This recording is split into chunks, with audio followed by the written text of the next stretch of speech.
What's up, guys? Welcome to Daily Dose of Reddit. This is your host, Zach, and today's subreddit is r/EntitledParents. This story's called Enjoy. These are all personal experiences. Feel free to ask about anything specific in comments. I no longer have contact with them or give a crap. Context: I'm 38, father of a 15-year-old, and married to a wonderful woman. Life turned out just fine. My parents, now 70+ years old, are entitled, insane, stupid, and more, you'll see. Some of these include other people, which I won't go into detail about, but if asked in comments, I'll be more than happy to share. The earliest BS I can recall is at about 6 years old. Might be off, it was quite some time ago. We were at the beach as a family. Mom, dad, brother, sister. I was allowed to wander off because why bother watching a kid at a massively crowded beach? This one tears me, because I recall three things clearly. My wandering off and walking into a freshly covered fire pit, couldn't tell it was there, and burning the soles of my feet, or the conflicting image of my father being like Superman and showing up within seconds to sweep me off my feet and to the water to wash off the embers. But I also remember hearing, "If you'd have listened, this wouldn't have happened." Great, huh? Around 7 or 8 years old, my father beat me with a leather belt for refusing to sing along to a song in the car ride home from a road trip. Hell of a way to encourage someone with talent, right? Throughout my youth, several things would occur that they'd ignore, blame me for, or better yet, pretend never happened. These include my brother beating me, bouncing my head on the floor, black belt martial arts with anger issues he was/is, choking me to almost blacking out, using me as a punching bag unwillingly. I remember he'd force me to lay down and then jump up and down with his body weight, 4 years older than me, on my gut. My parents would just say play nice, regardless of the bruises and pain. Elementary school was constant bullying, pestering, beatings, and ridicule. Nobody at home gave a damn. They'd just tell me to try harder to make friends. Were there times where, let's say, my brother would say he'd have my back if needed? Yeah. Did he ever? No. In middle school, one kid ended up in an asylum for animal torture and death threats, tried to kill me twice for not helping him cheat on a math test. This included trying to strangle me with a shoelace and dangling me over a 3-flight stairwell. Middle school. I was 12 to 14. When I told my mother about it, told me it was fine. She never did more than speak to the principal about it, not even ask if I'm okay. Remember, I'm around 12 or 13. By high school, I'd gone through 14 years of not good enough and try harder and why do you always when things didn't go their way. 14 years of them pushing my buttons until I would explode, and then give me physical and psychological hell for it. By that time, drugs! Yay, sarcasm. Helped with tolerating them. Grades started to take a downward spiral. By 17, they weren't even paying attention to me. I remember going off to meet a girl when I was 17. I was gone for 5 days. I came home one winter night, shaved head, way underdressed for -30°C, and had walked over 20 kilometers to get home. A friend found me walking and drove the 25 kilometers I had left. I could barely stand, keep my eyes open, and was vibrating from hypothermia. Mom's reaction when her frozen 17-year-old son showed up in the middle of February in a cold snap? "Oh, it's you!" and went to bed. Next day, I got a tongue lashing about waking her up in the middle of the night. Later that year, I was offered to go finish school in a private Catholic institution across the country in Saskatchewan. It no longer exists as a private school, but now a public institution with heavy religious bias. Good weed though. So I was deported to a boarding school to live in the same town as my sister who graduated when I was 12 and left that same year. Almost zero contact in 5 years. Now I'm being told remotely by my parents that I'm a screw-up, while being told the same by a sister who never gave a crap about me and knows absolutely less than crap about me. When that cluster love finished and I got to leave and be on my own, things weren't better. No decisions I'd make were good enough, but they'd never have suggestions. It was always easier to call me a screw-up or see me as one, rather than just be helpful parents. Skip a few years of massive drug and alcohol abuse, plus one almost loss of life requiring emergency surgery to remove my gallbladder, I'm 22 and now have a son with a woman who betrayed me. My parents blame me, love her. They do everything they can to appear the ideal grandparents while allowing me to suffer by how the mother mistreats me. I spent 10 years fighting to become clean, sober, and build a relationship with my son. Went back to school in 2004 and got a post-secondary education, small but better than none. Built myself back up day by day and beat my demons. No more drinking or drugs, other than weed for focus. Over the years, my brain has started working overtime,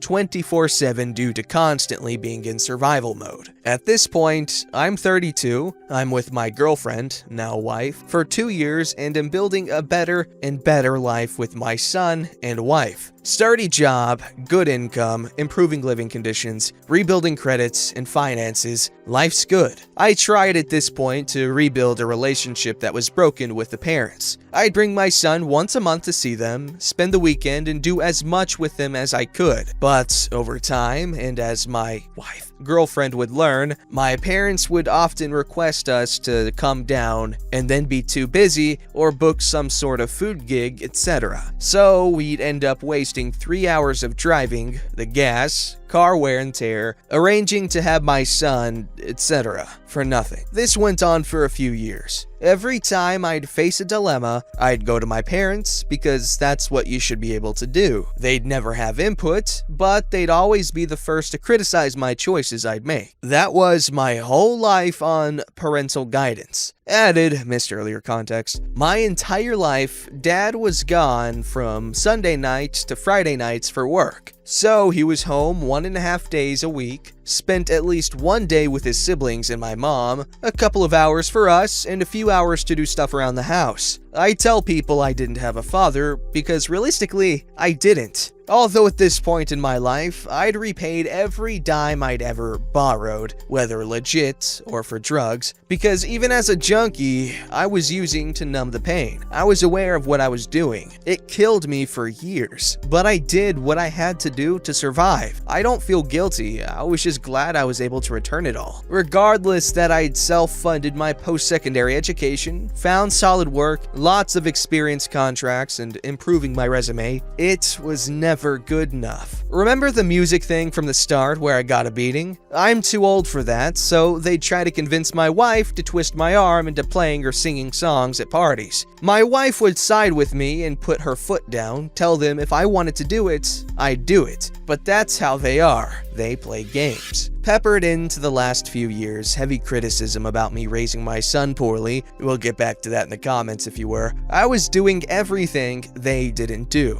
My son is currently 15. I can tell you they've willingly taken him with them twice, other than an ice cream trip as a toddler his whole life. They've called him less than 10 times. Presents? Sure. Can't appear completely careless, but he knows next to nothing about them, other than Grandma makes good food and Grampy is mean. Great memories to have, huh? Late last year, I confronted them about using me, again, because they'd come visit us, only because they were in town to see Costco. I confronted my sister for calling to ask to visit when I haven't even had a call from her in 3 years. Same with my brother, who last I'd heard from, came by for a shower after work because he was locked out of his hotel and didn't bother staying more than 10 minutes to talk. Long argument short, ironic for the post, right? I'm selfish for wanting them to stop using me. I'm not thankful enough for what they did, even if they imagine things they did. Can elaborate if you ask in comments. I'm killing my mother by hurting her from wanting to cut ties. All I can see is the bad they did. I can't see that they accepted to pay for summer camp. I'm a monster for saying the things I said to them, regardless how true. They would rather lose a child than just say, okay, we'll stop using you as a pit stop. Welcome to a very brief highlight of my life. Those are only the parts that implicate my parents direct. Great thing about having less than amazing parents is you know exactly what not to do. Obviously, this guy's parents were straight up neglectful, and it really sucks. As you can see, this guy had to go through hell and back just to get a normal life. and I guarantee it's still not over yet. Well, obviously he's in a good state financially and he's got a family, but we all know his mind probably still goes places that he doesn't want it to go.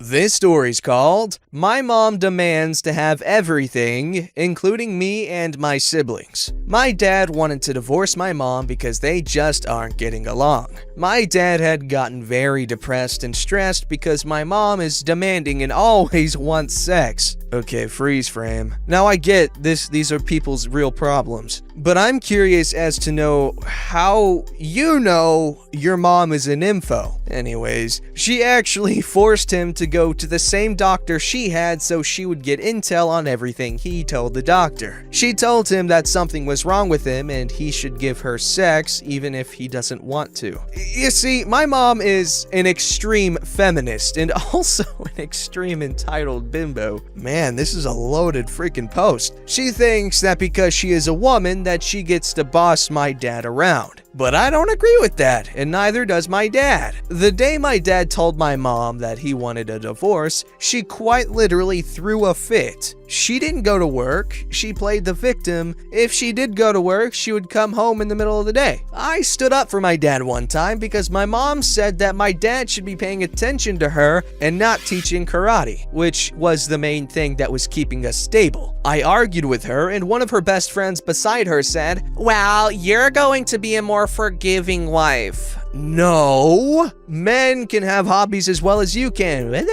This was all going on in the middle of them trying to get a divorce. My mom constantly told all of her friends that she was going to get the kids and my dad wasn't. As soon as I heard this, I hatched a plan. This is gonna sound bimbo-y. I tried my hardest to convince my 7-year-old brother to choose my dad rather than my mom, and I tried my hardest to convince my 13-year-old sister as well. I would be scared and pissed if my mom got them. Mainly because she doesn't know how to be a parent. She doesn't make healthy dinners for us. She doesn't know how to handle money. She's manipulative as hell. My sister sided with my mom, which broke me, and my brother chose my dad. I think it was because he knew I was going with dad. My little brother has told me before that he wishes I was his mom, and he still does, which is something I never wanted to hear, but it was something that would change how I look at my mom forever. The absolute entitled part of all of this is that my mom believes that because she is a mom, that she deserves me and my siblings. She puts her problems above my dad's and my siblings above hers because she is the mom and she's the adult woman of the house. I never thought of my mom as a selfish person until my mom was talking to me about my dad, and she asked a question that I genuinely didn't understand. She asked me, "Why does dad seem so depressed and angry? His problems aren't even that serious. What do you think, OP?" I was thrown back, and after all that she's done to my dad, I finally let everything I held back on her. Maybe it's because the entire time that he's been trying to divorce you, you've been manipulative, selfish, fully convinced that you deserve the kids despite never making a healthy meal, turning everyone around you against him, and had made your own child wish I was his mother. She got mad and I went to bed. The thing that makes me beyond mad is that my mom eventually made my dad not file for divorce, and she's been even worse than she was before. My dad is even more depressed and sad and angry. My brother is lonely, and my sister is fully convinced that my dad is a jerk and the bad parent. My mom is still fully convinced that my dad has to do everything while she sits around getting drunk and cheating on my dad with her clients at work. I'm at my breaking point as well. I have been trying to take care of my brother and sister at the same time while my dad gives my mom attention. Next year, I'll be graduating and going to college. In a couple of days, my mom is moving all of us 6 hours away from everything that has kept me and my dad sane. I plan on cutting her off completely and only keeping contact with people I know won't tear me down or take my money. My mom has told me many times that once I get a job and go to college, that I have to send her money for everything she's done for me, which is nothing. I can no longer say that I love my mom, and I can't keep pretending that I do, because I don't and I won't. This entire situation keeps getting worse because my dad is trying his hardest to please my mom so she doesn't lash out on me and my siblings while I'm also taking care of my siblings. If you're ever in a situation like this, I just want you to know that you do deserve better and that no one is entitled to you or your money. This story's called, So What? I Left You to Die. I Still Deserve Your Money? Hey guys, I hope everyone is safe at home. Is that a threat? Not my story. I read about it in our local newspaper years ago. It was quite a well-known story at that time. An elderly doctor couple with no children came to know about a newborn baby girl whom someone had left in a waste dump. The baby was about to die. They took her to the hospital and then formally adopted her. Years later, the girl herself became a doctor and earned good money. An old, poor couple came to the girl claiming to be her biological parents and demanded that she give them money as they didn't have any means to provide for themselves. The girl didn't believe them, but after DNA tests, it was proven that they were indeed her biological parents. How they knew wasn't mentioned in the article. The couple kept demanding money from her, saying as she was their daughter, it was her responsibility to look after them in their old age. When the girl asked them why they left her to die, they tried to justify their actions and said that if they hadn't left her there, she wouldn't have so much money right now. It was because of them she had money, and so they deserved some of it. They wanted money as their other kids, sons mostly, either didn't earn or didn't want to take care of them. When the girl refused, they threatened to go to court against her. In retaliation, she sued them for abandonment and a few other charges. There was no follow-up article, so I don't know what happened to the girl or those pathetic excuses for human beings. So their logic is if we didn't abandon you, then you wouldn't be where you are right now. Okay, sound logic, right? Because it is technically true. However, unless they are clairvoyant, then how would they have known? Obviously, that's a very obvious gap in the logic, and I probably didn't need to point it out, but I did, because commentary. Don't forget to like, subscribe, and hit that bell to never miss an episode.